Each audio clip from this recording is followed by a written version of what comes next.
SPQR, 4 letters once praised as the sacred symbol of Rome. But are you sure that was ever the truth?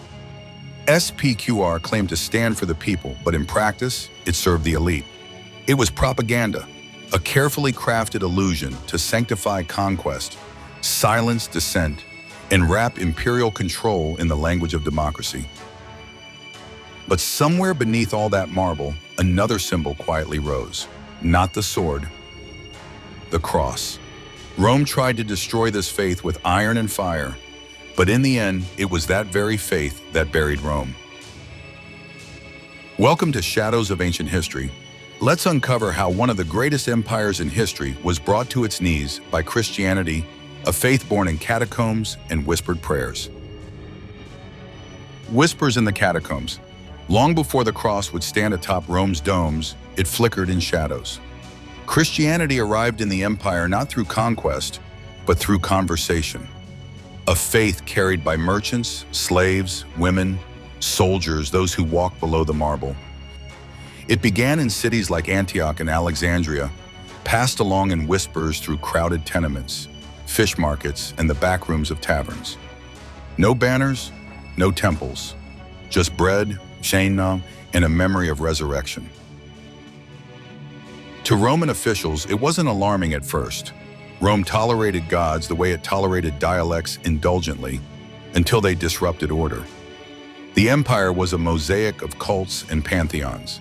As long as one honored the emperor's divinity, you could worship almost anyone. But Christians refused. They didn't burn incense to Caesar. They didn't salute the imperial genius. They called each other brothers and sisters across class and ethnic lines. And they worshipped a crucified man, an execution Rome reserved for rebels. Historians still debate whether early imperial authorities truly understood this faith or simply perceived it as another Jewish splinter. But the refusal to participate in public ritual was clear, and to Rome, that was sedition. By the time of Emperor Claudius, Christianity had likely reached Rome's heart.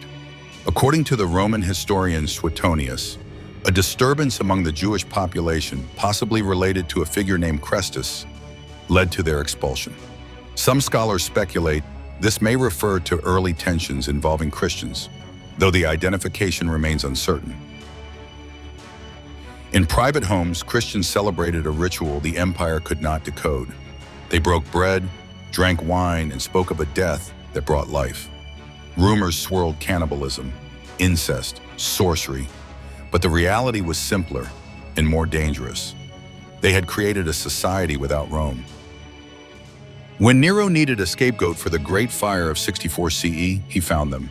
Christians were arrested, tortured, and executed with theatrical cruelty, wrapped in animal skins and torn by dogs, crucified in rows, burned as human torches for imperial feasts. But something went wrong. Instead of collapsing, the movement spread. A strange moment is recorded, a Roman noble attending one of Nero's garden spectacles. Notice that the Christians, even while burning, sang, not out of defiance but joy. It was not the horror that stayed with him. It was the sound. Christianity was becoming something more than defiant, it was transcendent. Persecution, rather than erasing the faith, clarified it. By the end of the first century, figures like Paul had carried the message across the Mediterranean. His letters, written from prison and sealed in blood, echoed in far-off cities. Some were read aloud in gatherings, others smuggled past checkpoints. Together, they created a network spiritual, invisible, impossible to crush.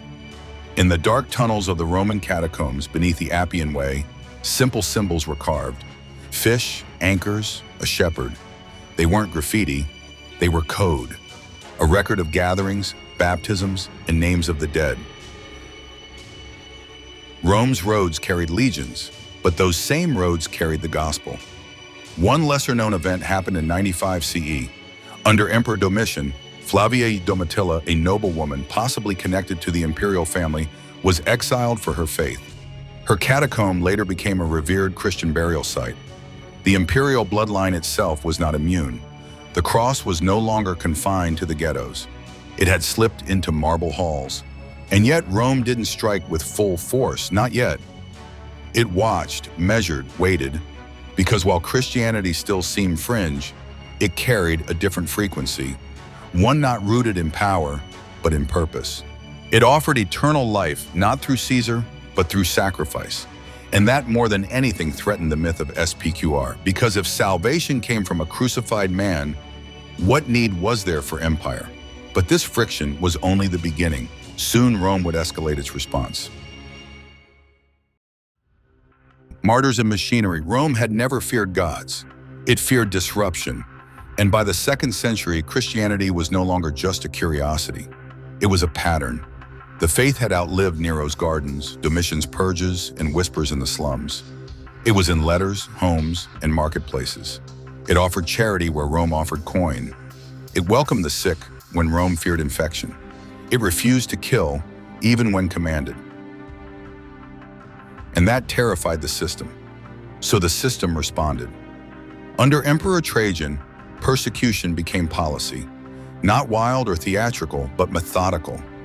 Local governors were instructed, Christians should not be hunted, but if accused and confirmed, they must renounce or die. A name, a confession, a death sentence. Legal, clean, efficient. Historians still debate whether Trajan's rule marks the first true institutional persecution. What's clear is that Rome had begun treating Christianity not as a superstition, but as an infection. The strategy backfired. Every execution became a sermon. Every martyr, a witness. The more Christians Rome made examples of, the more others converted. A strange moment occurred in 177 CE in the city of Lugdunum, modern Lyon. Persecution erupted against the local Christian community. Among the accused was a teenage slave named Blandina. She was tortured for days, beaten, burned, thrown to beasts. But she survived each trial. Her torturers grew exhausted before she did. When she finally died, it wasn't her screams the crowds remembered. It was her serenity.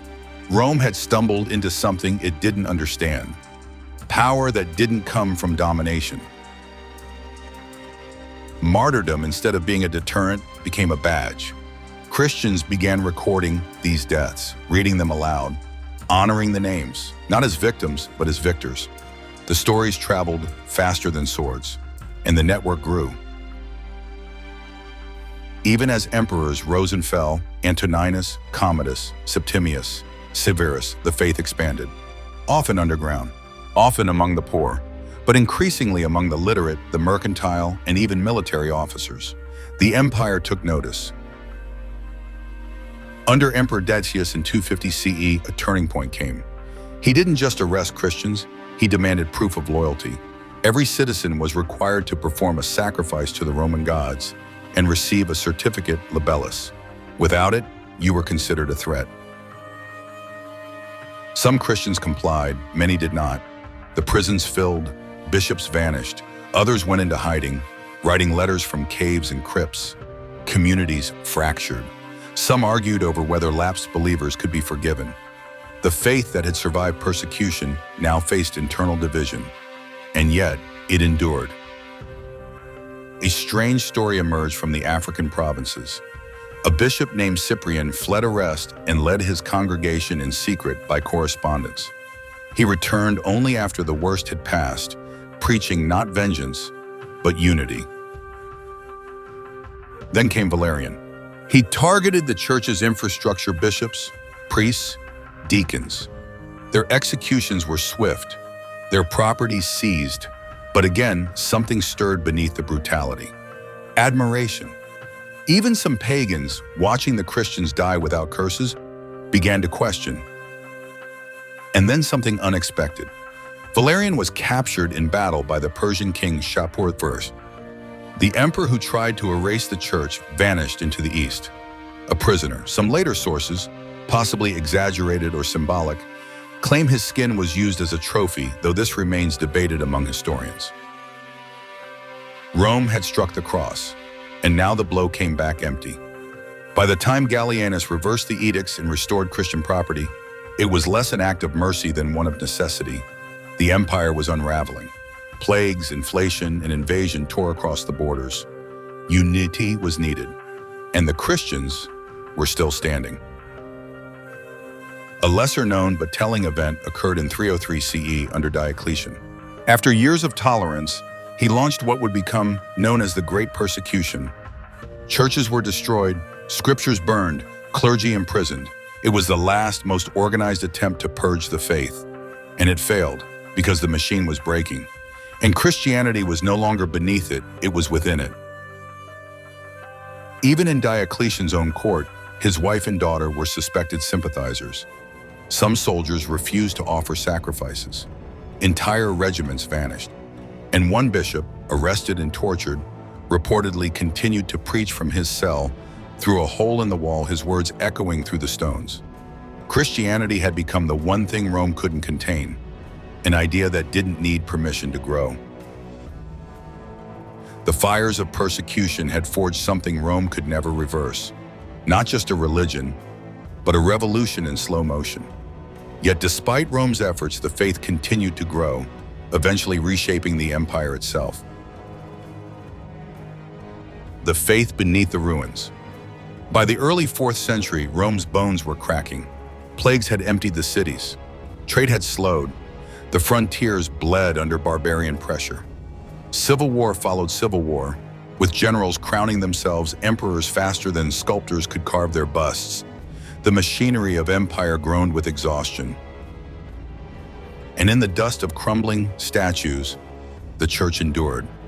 It wasn't just surviving anymore. It was beginning to fill the vacuum left by the weakening imperial structure. As the state faltered, Christianity stepped into its absence. Where governors failed, bishops led. Where temples closed, basilicas opened.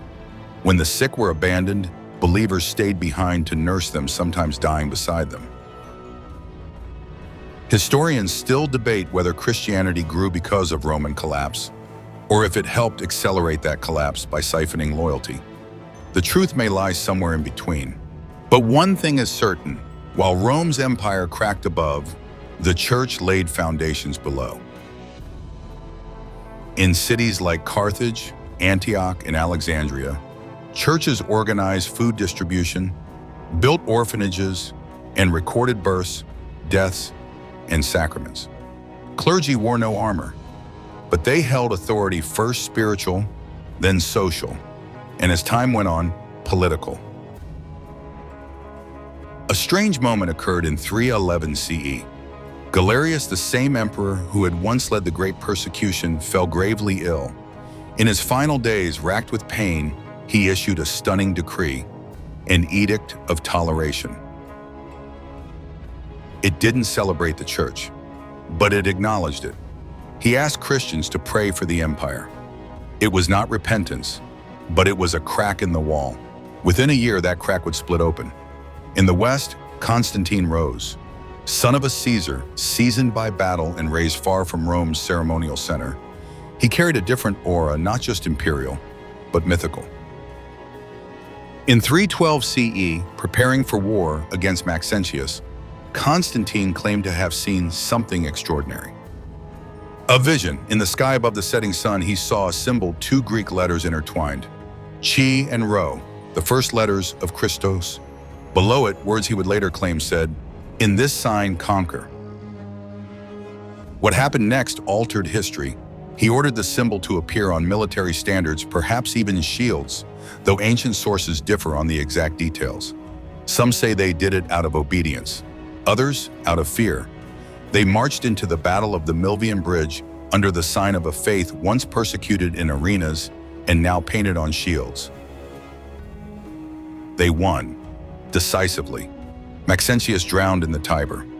Constantine entered Rome not just as victor, but as a man whose loyalty now seemed bound to a higher throne. In 313 CE, he and his eastern co-emperor Licinius issued the Edict of Milan. It was more than toleration. It was recognition. Christianity was now legal. Churches had rights. Property was returned. Persecution officially had ended. But the church, forged in fire, now stood blinking in the sun. Could it survive peace? A strange event followed in Carthage. A debate erupted. What to do with clergy who had betrayed their flocks under persecution? Some demanded exclusion, others offered forgiveness. The controversy fractured the African church and foreshadowed deeper questions to come. Because as Christianity grew stronger, it also grew more divided. Doctrine mattered, so did power, and for the first time, Rome wasn't trying to silence those disputes, it was involved in them. Meanwhile, Constantine continued to reshape the world. He increasingly involved bishops in civic affairs, and in some regions, they were called upon to arbitrate disputes, sometimes even preferred over imperial judges. He commissioned churches across the empire, including one on the supposed site of Jesus' tomb in Jerusalem. His mother Helena led the expedition, returning with relics, including fragments of what she believed was the true cross. The church now had its symbols, its sacred places, its imperial patron. But it also had a new dilemma: power, because even as Christians sang in sanctuaries, others whispered, has the empire joined the church? Or has the church been absorbed by the empire? One lesser-known example. In Constantinople, the new capital Constantine founded, basilicas rose beside imperial halls, foreshadowing the grandeur that future Christian emperors would amplify. Priests processed with incense as senators once had with scrolls. The language of empire had become the language of liturgy. And the bishops? They began to look more like governors. Still, beneath the golden doctrine, the old soul flickered. In the deserts of Egypt, monks like Anthony fled to solitude, seeking the simplicity Rome could not give. Their lives became legends, fighting demons, fasting for weeks, praying until their voices vanished. They didn't reject Christ. They rejected the noise that followed him into the halls of power. Because they feared the faith that had withstood torture and lions might be quietly weakened by comfort, compromise, and power. With Constantine's rise, Christianity would soon shift from persecuted to privileged. Constantine's divine gamble. By the time Constantine stood atop the Palatine Hill, Rome had begun to look more like a memory than a marvel. The forum was quiet. The Senate still met, but no longer ruled. The true power lay in the legions, and Constantine had brought God with him into their ranks. The Chi-Rho, once a secret mark carved in catacombs, now shimmered on imperial standards. The emperor didn't merely tolerate Christianity, he publicly aligned himself with it, making it part of his imperial identity. Historians still debate whether Constantine's conversion was sincere or political. Some point to his delayed baptism only at his deathbed as evidence of caution or calculation. Others see a man transformed not by priests, but by battlefield providence. Either way, what followed was not just toleration, it was transformation. Christianity, for centuries the faith of the poor, was now a pillar of the palace. The church received imperial privileges, land grants, tax exemptions, legal immunity for clergy. Bishops were suddenly more than shepherds. They were administrators, judges, even power brokers. A new spiritual elite had begun to emerge: bishops and clerics who, while not ruling emperors, increasingly influenced them in matters of faith and public morality. In 325 CE, Constantine called the Council of Nicaea. It was the first empire-wide gathering of Christian leaders, a theological summit funded by imperial gold. Its primary debate, the nature of Christ. Was he fully divine, equal to the Father, or created, elevated, but not eternal? The controversy, sparked by a priest named Arius, had fractured communities. Constantine, seeking unity more than theology, urged consensus. The result was the Nicene Creed, affirming Christ's full divinity, condemning Arianism, and marking a turning point where doctrine became law. But strange things happen when emperors care about doctrine. Arius was exiled and then recalled. Bishops were deposed, reinstated, then exiled again. The faith that once defied Caesar was now entangled with his court.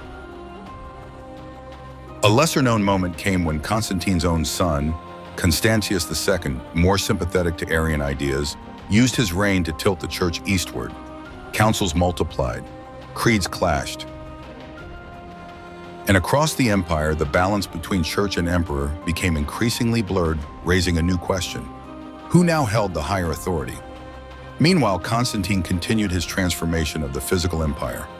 In Byzantium, he built a new capital, Constantinople, a city adorned with Christian basilicas, but structured like Rome. It was not a break from tradition, it was a transplant Rome baptized in marble and incense. At its heart stood the Church of Holy Wisdom. Beneath its domes, Christian hymns replaced pagan chants. The architecture echoed familiar imperial themes, authority, permanence, and sacred space now reframed in Christian terms. And yet, something deeper was changing. The empire's identity. Previously defined by conquest, citizenship, and the gods of Olympus, Rome now spoke of resurrection, eternity, and one Lord above all, not Caesar, Christ. But this merging was not without tension. In cities like Alexandria, violence broke out between rival Christian factions. In some regions, pagans still held sway. But increasingly, Christianity was not just accepted, it was expected. In several cities, perhaps Antioch among them, Christian mobs looted pagan temples, often without official orders. Governors hesitated, unsure whether intervening would seem like opposing the faith or disobeying imperial will. The governor hesitated to intervene, unsure whether punishing them would be seen as suppressing the faith or undermining the emperor's quiet approval. The lines had blurred. Even death began to look different. Where Roman citizens once erected grand mausoleums, Christians began burying their dead beneath churches believing in bodily resurrection. Saints' bones were revered. Martyrs' tombs became pilgrimage sites. Memory became sacred. And in Rome, Constantine commissioned the old St. Peter's Basilica, built over what was believed to be the tomb of the apostle crucified upside down. The empire that had once executed Peter now gilded his grave. But all of this symbols, policies, architecture came with a question. What happens when a persecuted faith becomes an imperial brand? The answer was still unfolding.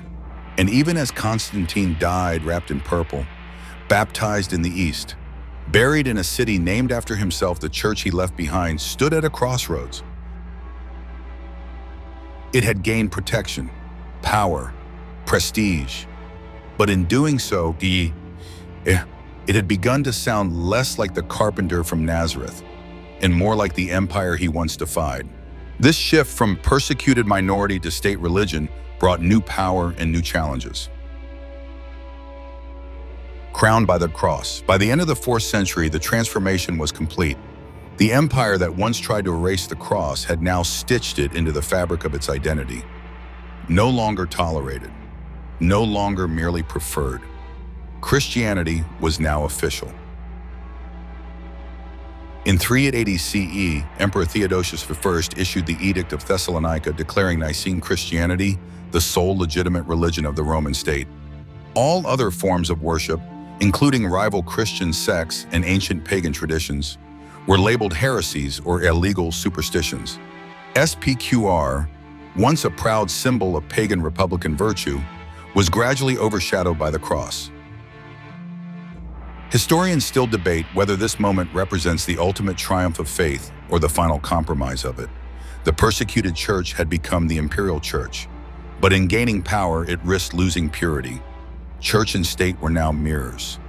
Bishops replaced magistrates. The Pope began to carry the title Pontifex Maximus, a name once reserved for Rome's pagan high priests. Basilicas rose where temples fell. Even the Latin language of empire became the tongue of liturgy. Christianity had become Roman, but in many ways, Rome had also become Christian. In 391 CE, Theodosius banned all pagan rituals. The Vestal Virgins were disbanded. The eternal flame of Vesta, kept burning for over 1,000 years, was extinguished. And yet, despite imperial enforcement, the conversion wasn't total. In the countryside, old gods lingered.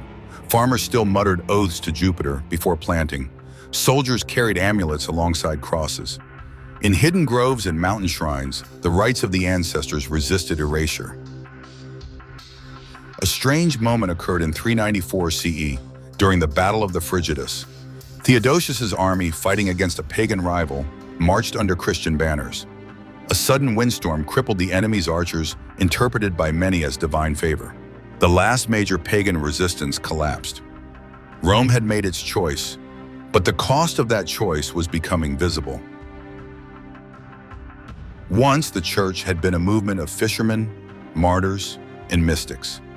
Now it had courts, property, doctrine, and enemies within. Councils met more often, arguing not over persecution, but over heresy and hierarchy. Factions grew.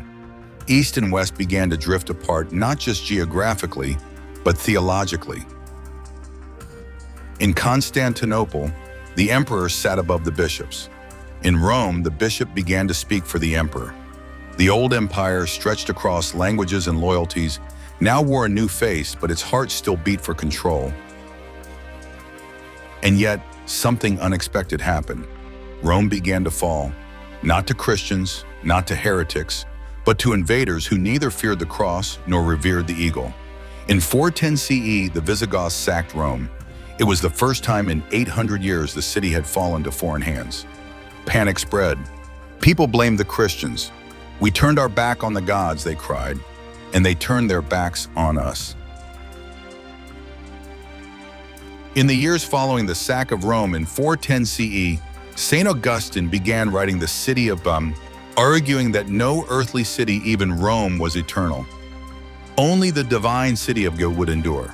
Only the city of God endured. It was a revolutionary idea that the church was not bound to empire, but to something greater. Still, the image was hard to shake, the cross rising as the empire crumbled. A lesser-known moment came in 455 CE when Pope Leo the Great faced Attila the Hun. Pope Leo the Great met Attila the Hun outside Rome. While legend says he persuaded the invader with only words, others suggest military logistics, plague, or diplomacy also played key roles in Attila's withdrawal. Some said it was divine, others political. But the message echoed. Rome no longer had legions, but it still had bishops, and that would be its legacy. Because by the time the Western Empire formally collapsed in 476 CE, the church remained.